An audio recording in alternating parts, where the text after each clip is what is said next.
তুমি কালকে আমি দেখতে পাই যে এলাকার জনগণ আমাকে ফোন করছে যে আড়ালিয়া টু খামার বাড়ি এই যে রাস্তাটা আপনারা জানেন যে দীর্ঘ 10-15 বছর ধরে রাস্তাটা ড্যামেজ।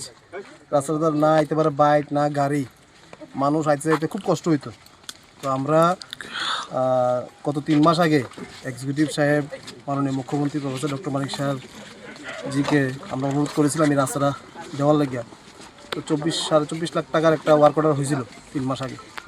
বাট যে এজেন্সি কাজটা করতেছে খুব বাজে কাজ, কারণ এখানে আপনি দেখতে পাচ্ছেন বা আপনার মিডিয়ার মাধ্যমে আমি দেখতে পাচ্ছি যে মানে যা ধরা তা তো নাই, একদম নিম্নমানের কাজ।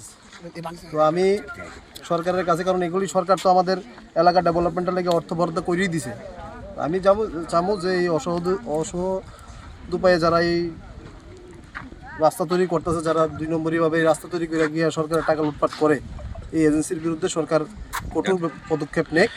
এই এলাকাবাসীও আপনার কাছে এই দাবি রাখবো। এই রাস্তার কোন এজেন্সি কাজটা পেয়েছে এই রাস্তাটার?